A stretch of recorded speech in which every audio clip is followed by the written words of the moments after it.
बचपन के जो कष्ट थे कि पूरे पूरे दिन खेतों के अंदर गेहूं काटना और शाम तक जब वापस खड़े होते थे तो पैर ऐसे हो जाते थे कि मुझसे खड़ा नहीं होया जाता था। जब मुझे ऐसे लगता था कि आगे की ज़िंदगी इस चीज़ के अंदर मुझे नहीं बितानी, मुझे कुछ नया करना है, मुझे अपना इतिहास बदलना है। 12वीं के बाद में मैंने कंपटीशन लाइन के अंदर कदम रखा। 24 एग्जाम ऐसे थे जिनके अंदर मुझे असफलता का सामना करना पड़ा। इस सफलता के दौर में 3 मुख्य स्तंभ मेरे रहे, वो थे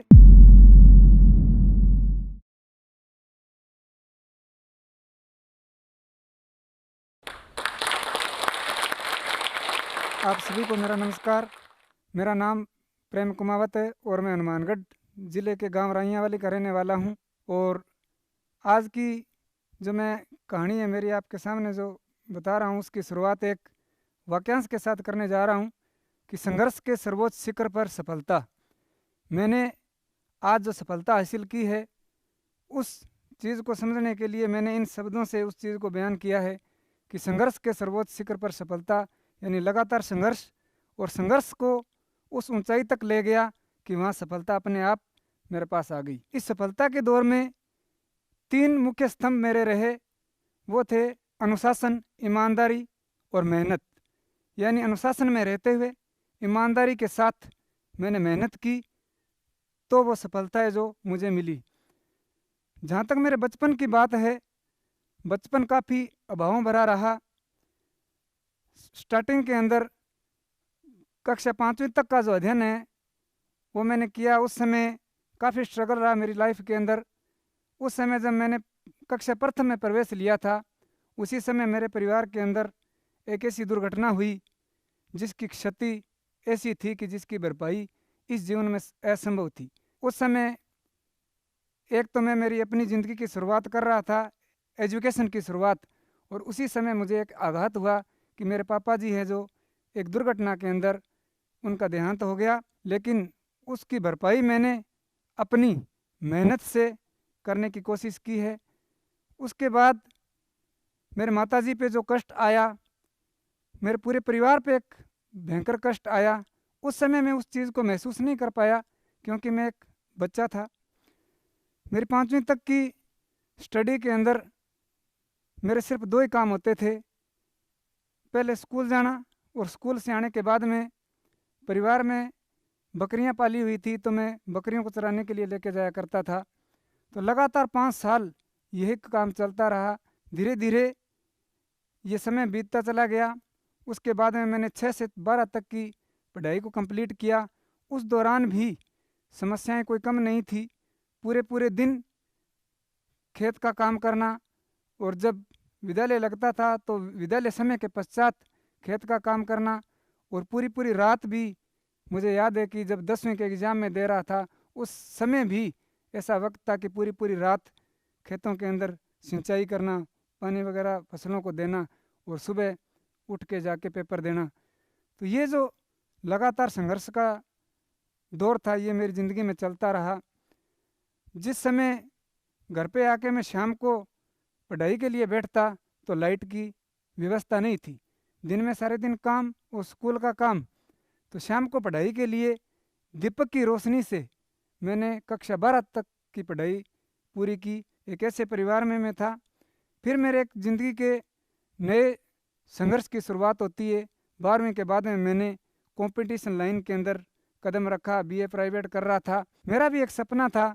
बचपन के जो संघर्ष थे, बचपन के जो कष्ट थे कि पूरे पूरे दिन खेतों के अंदर गेहूं काटना और शाम तक जब वापस खड़े होते थे तो पैर ऐसे हो जाते थे कि मुझसे खड़ा नहीं होया जाता था। तब मैं इस चीज़ को समझ रहा था कि इस चीज़ को ख़त्म करने के लिए मुझे कुछ नया करना पड़ेगा। मुझे हज़ारों की भीड़ से अलग होके कुछ ऐसा करना है जिससे मैं और मेरे आने वाली पीढ़ियाँ इस चीज़ से मुक्त हो जाए।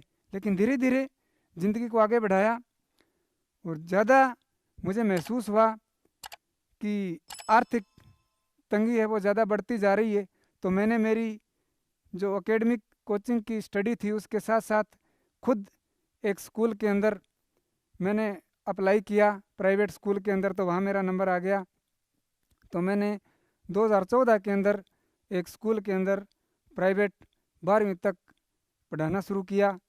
तो वहाँ से मुझे कुछ आमदनी प्राप्त हो जाती थी, जो मैं मेरी पढ़ाई के अंदर और घर परिवार को कुछ चलाने के लिए सहयोग कर सकता था। उसके बाद में जब मैं पढ़ने बैठता, मैं रात के 12-12 बजे तक लगातार अध्ययन करता रहता, तो बहुत बार ऐसे दिमाग में आ जाता था कि लगातार ऐसे नहीं पढ़ा जाता, या थकान महसूस होती, या मुझे नींद आने लगती। तो मेरे सामने जब ये समस्याएं आती, तब मुझे वो बीता वक्त मेरे याद आ जाता था। याद है मुझे कि जिस घर के अंदर, जिस मकान के अंदर मैं रहता था, एक ही छत के नीचे हम 4 बहन भाई और एक माताजी के साथ रहते थे।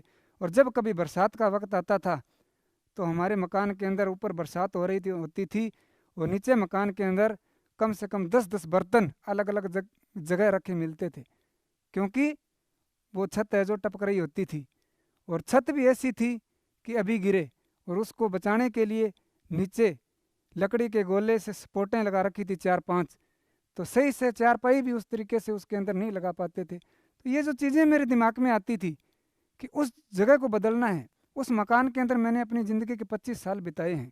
जब मुझे ऐसा लगता था कि आगे की ज़िंदगी इस चीज़ के अंदर मुझे नहीं बितानी है, मुझे कुछ नया करना है, मुझे अपना इतिहास बदलना है, मुझे अपनी माँ को कुछ करके दिखाना है, जिन्होंने अपनी ज़िंदगी की बहुमूल्य चीज़ को खोया है, अपना सुहाग खोया है, तो उनको उस कमी को पूरा करना है कि पूरे परिवार के अंदर, पूरी पीढ़ी के अंदर भी हमारे कोई गवर्नमेंट जॉब के अंदर नहीं था।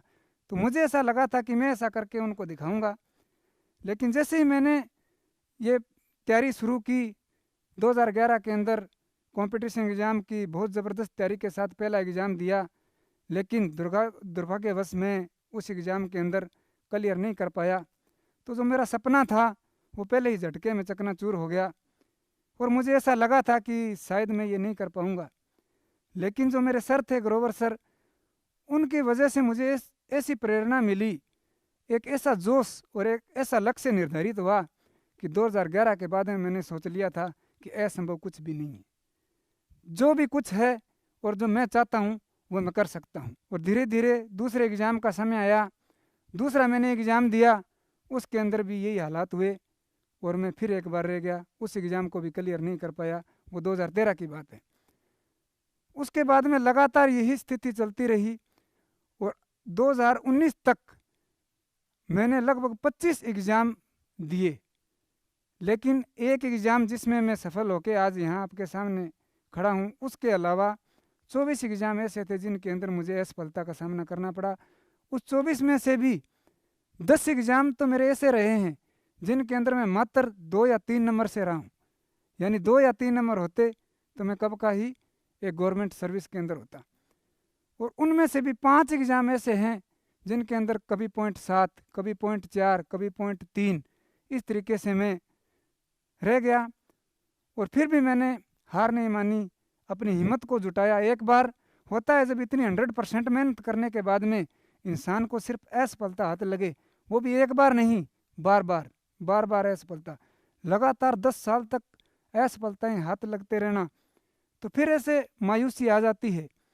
लेकिन फिर वही समय जो बीता हुआ था वो मेरे याद आता, घर की परिस्थितियाँ याद आती, तो फिर मैं उठ खड़ा होता और फिर मैं उस पे लग जाता, और धीरे धीरे कोशिश करके, और एक समय ऐसा आया, वो तारीख थी 30 नवंबर 2018 की, जिस दिन मेरा छात्रावास अधीक्षक ग्रेड 2 का रिजल्ट आया।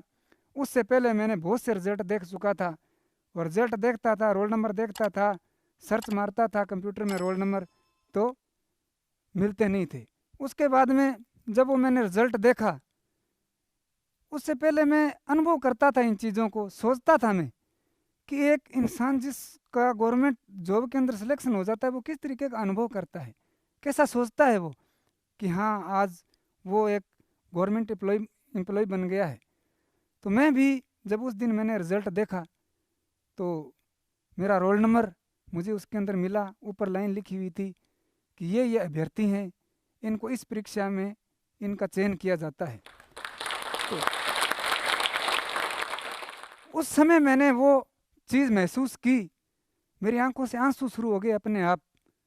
मैं उस खुशी को महसूस कर रहा था, बयान नहीं कर सका कि मैं उस कैसी स्थिति में था उस समय, कि लगातार 10 साल का संघर्ष मेरा, और 10 साल के बाद वो दिन मेरी ज़िंदगी में आया कि जब मुझे यह देखने का अवसर मिला कि मेरा रोल नंबर सिलेक्टेड लिस्ट के अंदर आया हुआ है। उसके बाद में मुझे अगले ही वर्ष 2019 के अंदर सितंबर महीने के अंदर फलोदी जोधपुर के अंदर मुझे ज्वाइनिंग मिली। आज हर एक इंसान को अपनी ज़िंदगी में कुछ नया करके दिखाना है, लाखों की भीड़ से अलग होना है तो कुछ नया करना पड़ेगा, कुछ अलग से करके दिखाना होगा।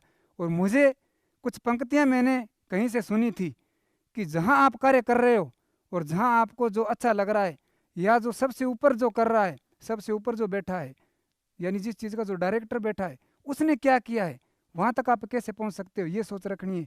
नहीं कि आप जो कार्य कर रहे हो उसी तक आपको सीमित रहना। 25 लगातार एग्ज़ाम देने के बाद में 24 असफलता प्राप्त करने के बाद मैंने जो 25वीं सफलता प्राप्त की है, तो मैंने मेरी ज़िंदगी में ये सीख लिया है। और मैं यही हर विद्यार्थी तक यही बात पहुंचाना चाहता हूं कि यदि आपको ज़िंदगी में सफल होना है तो हारिए मत, किसी भी चीज़ से मत हारिए। जो भी आपके सामने समस्याएं आती है वो आपको रोकने के लिए नहीं आती है। समस्याएं नहीं आएगी तो ज़िंदगी में कभी आगे नहीं बढ़ पाएगा इंसान। और समस्याएं आ रही है इसका मतलब 100% आप सही कर रहे हो, आप सही रास्ते पे चल रहे हो। और ये मैं वाकई हर बार बोलता हूँ कि जिस रास्ते पे आप चल रहे हो उस पर कठिनाइयाँ नहीं है, इसका मतलब वो रास्ता गलत चुन लिया है आपने।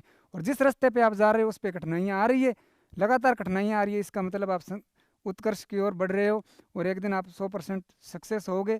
और उन्हीं 3 सिद्धांतों पे चलते हुए कि अनुशासन, हर समय अनुशासन के अंदर ईमानदारी, हर कार्य को ईमानदारी से किया। और उसके बाद में मेहनत इतनी की कि सफलता, वो बोलते हैं ना कि कोई सफलता की हद तक जाता ही नहीं, कोई उतनी मेहनत करता ही नहीं। और उतनी मेहनत करता है और कोई सफलता की हद तक जाता है तो सफलता एक दिन उस इंसान के आके पाँव चूमती है। इस वीडियो के बारे में अपनी राय नीचे कमेंट सेक्शन में हमें बताएं और अपने दोस्तों के साथ ये वीडियो शेयर करना ना भूलें।